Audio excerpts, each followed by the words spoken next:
પંચમહાલ જિલ્લાના પત્રકાર એકતા પરિષદનું જિલ્લા અધિવેશન ગુજરાત પ્રદેશ પ્રમુખ લાભુભાઈ કાઠોડિયાની અધ્યક્ષતામાં યોજાયું. ગુજરાત પત્રકાર એકતા પરિષદનું જિલ્લા અધિવેશન દાહોદ રોડ પર આવેલી લકઝોરા હોટલ ખાતે યોજાયું હતું, જેમાં રાજ્યભરના હોદ્દેદારોએ ભાગ લીધો હતો. આ અધિવેશનમાં પત્રકારોના હક્કો, મીડિયાની સ્વતંત્રતા અને પડકારો અંગે ચર્ચા થઈ હતી. આ કાર્યક્રમમાં રાજ્યસભાના સાંસદ જસવંતસિંહ પરમાર, ડોક્ટર સુજાત વલી સહિત વરિષ્ઠ પત્રકારો ઉપસ્થિત રહ્યા હતા.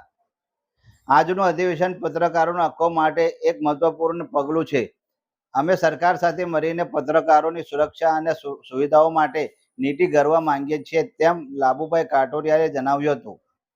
અધિવેશનમાં જિલ્લા અધ્યક્ષ પ્રદીપ સોની, પૂર્વ પ્રમુખ ઇસ્માઇલ જબ્બા, પ્રદેશ મંત્રી વિપુલ દરજી સહિત જિલ્લાના પત્રકારો ઉપસ્થિત રહ્યા હતા. આજે પંચમહાલ જિલ્લાના જિલ્લા અધિવેશન પત્રકાર એકતા પરિષદનું યોજાયું ત્યારે મને ગૌરવ એ વાતનું છે, દરેક તાલુકાનો પ્રવાસ આ જિલ્લામાં નથી રહ્યો છે, નકર બીજા જિલ્લામાં હું તાલુકાનો પ્રવાસ નથી કરી શકતો. તાલુકાની સમિતિઓ પણ અહીં બનાવી છે અને જિલ્લામાં નવા પ્રમુખે ટૂંકા સમયમાં આટલો સરસ કાર્યક્રમ કર્યો અને પંચમહાલ જિલ્લાના તમામ પત્રકારોએ નાના મોટાના ભેદભાવ ભૂલી અને હાજરી આપીને આ કાર્યક્રમને સફળ બનાવ્યો ને સૌથી વધુ આભાર તો એમનો માનવાનો છે.